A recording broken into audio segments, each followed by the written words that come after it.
Olá, eu sou o pastor David Paniago e essa é a leitura bíblica diária. O texto de hoje se encontra na primeira epístola de Paulo aos Tessalonicenses, capítulo de número 5, versículo de número 23, e diz assim: E o mesmo Deus de paz vos santifique em tudo, e todo o vosso espírito e alma e corpo sejam plenamente conservados irrepreensíveis para a vinda de nosso Senhor Jesus Cristo. Vou repetir. E o mesmo Deus de paz vos santifique em tudo, e todo o vosso espírito e alma e corpo sejam plenamente conservados irrepreensíveis para a vinda do nosso Senhor Jesus Cristo. Primeira parte. E o mesmo Deus de paz vos santifique em tudo. A epístola de Paulo à Tessalônica é iniciada com ação de graças. Agora ela se encerra com uma confiante expectativa da parte de Paulo que o Deus de paz, que é fiel, complete neles a obra que já iniciou. 1 Tessalonicenses 5:24. Em sua oração, Paulo deseja que o nosso ser por inteiro seja santificado, consagrado a Deus e conservado plenamente são e irrepreensível para a vinda do nosso Senhor Jesus Cristo. Primeiro, sobre a santificação esperada, eu quero esclarecer que a santificação possui 3 estágios. Ela pode ser chamada de santificação inicial. Essa etapa da santificação ocorre de maneira instantânea e imediata, no momento em que a pessoa é justificada pela fé em Jesus Cristo. Está escrito em 2 Coríntios 5,17. Assim que, se alguém está em Cristo, nova criatura é. As coisas velhas já passaram, eis que tudo se fez novo. A justificação acontece por meio da fé e não pelos próprios méritos de quem foi justificado. A eficácia da obra expiatória de Cristo na cruz é creditada na conta da pessoa que creu. Romanos capítulo 4. A justificação é o ato de Deus, o supremo juiz, que muda o ser humano de réu condenado para a posição de santo e justo diante de Deus. Então, primeiro estágio da santificação é a santificação inicial. Todo aquele que creu foi santificado. Segundo estágio da santificação, eu posso chamá-la de santificação contínua ou progressiva. A santificação é um processo progressivo e contínuo. Eu estou sendo redundante, né? Acontece na vida da pessoa que já foi justificada como algo natural, pois a pessoa, uma vez justificada, recebe de Deus uma nova natureza. Agora, o espírito dela não está mais sozinho. O Espírito Santo habita dentro dela. E essa nova natureza, ela não se acostuma mais com a vida do pecado. As coisas velhas se passaram, eis que tudo se fez novo. O Espírito Santo, ele trabalha com a nossa consciência para nos afastar de toda a imundície do pecado.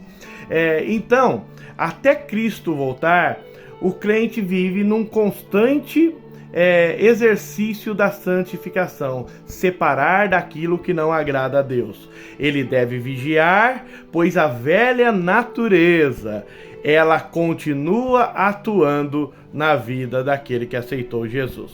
Hebreus 12:14. Segui a paz com todos os homens e a santificação sem a qual ninguém verá o Senhor. Terceiro estágio da santificação é chamado de santificação final. A pessoa que é justificada e continua convivendo com a velha natureza, somente alcançará o seu estado pleno e perfeito de santificação quando a velha natureza for finalmente removida. A santificação final não será alcançada nessa vida. Ela acontecerá no momento da ressurreição, também chamado de glorificação, quando os salvos receberão seus corpos glorificados semelhante a Cristo. 1 Coríntios 15, 53. Porque convém que isto que é corruptível se revista da incorruptibilidade, e de que isso que é mortal se revista da imortalidade. Segunda parte do versículo. E todo o vosso espírito e alma e corpo sejam plenamente conservados irrepreensíveis para a vinda do nosso Senhor Jesus Cristo. Quando o apóstolo Paulo fala sobre Deus nos santificar completamente, está falando sobre o nosso ser inteiro. O nosso ser é composto de espírito, alma e corpo. O espírito é a parte de si que tem a consciência de Deus e das coisas espirituais. A alma é a parte de si que tem a consciência de si mesmo. Já o corpo é a parte de si que tem a consciência das coisas naturais. A santificação divina atinge cada uma dessas três partes da seguinte maneira. Também vou falar em separado. Santificação do Espírito. O Espírito já passou pela santificação inicial, que se deu na ocasião da regeneração, novo nascimento. Agora, ele se desenvolve mediante um processo de crescimento. É o desenvolver do fruto do Espírito. Gálatas 5:22.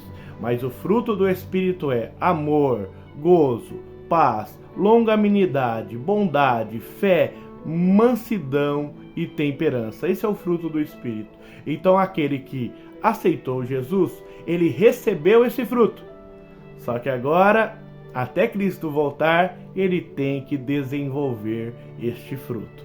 Essa é a santificação do Espírito. Segundo, santificação da alma. A alma tem a ver com a nossa personalidade. Ela é a sede das emoções, do intelecto e da vontade. Ela não é regenerada, mas restaurada. Tiago 1:21. Enquanto a santificação do Espírito é inicial e imediata, a santificação tanto da alma quanto do corpo, que eu já vou falar, ela é progressiva. Essa santificação da alma é um processo de mudança de valores. A Bíblia chama esse processo de renovação do entendimento. Isso a Bíblia também chama de despir-se do velho homem. O homem possui um conflito. Paulo esclarece esse conflito quando diz a frase: miserável homem que sou.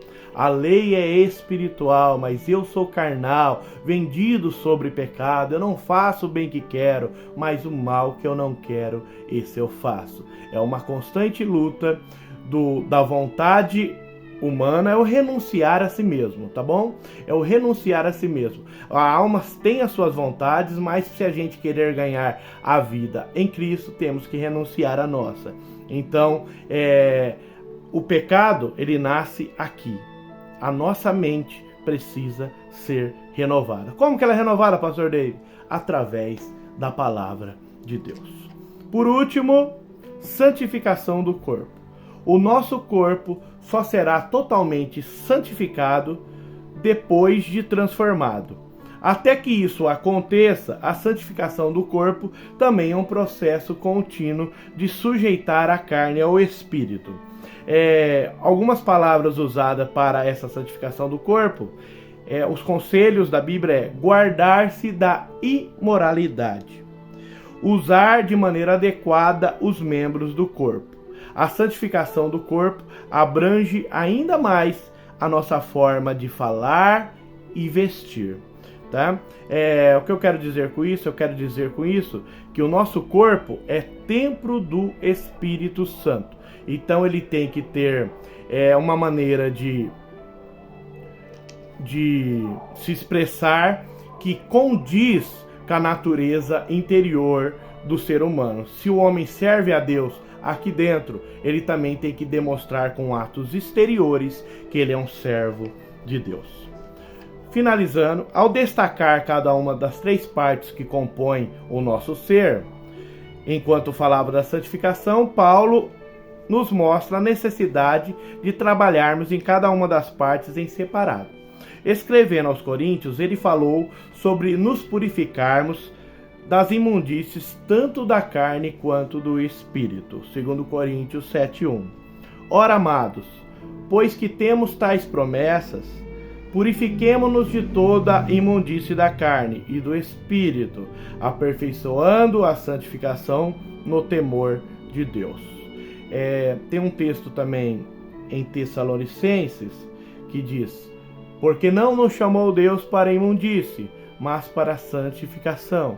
Portanto, quem despreza isso não despreza o homem, mas sim a Deus, que nos deu também o seu Espírito Santo. Amém? Quero orar sobre a sua vida. Senhor meu Deus e Pai, te agradeço e te exalto, Senhor, por mais um vídeo gravado nessa semana. Deus Santo, tremendo e poderoso, que possamos, Senhor Jesus Cristo, ter essa consciência que enquanto o Senhor não vier, devemos santificar o nosso espírito, a nossa alma e nosso corpo. Nos ajude, Senhor, através da pessoa santíssima do Espírito Santo, a desenvolver, Senhor Jesus Cristo, toda essa postura esperada daqueles que são chamados seus filhos, que convive nessa terra. Pai Santo e tremendo, ajuda-nos, Senhor, a purificar o nosso espírito, nossa alma e nosso corpo. E nos conserva, Senhor Jesus Cristo, e prepara-nos para a vinda do seu Filho. Amém. Que Deus os abençoe.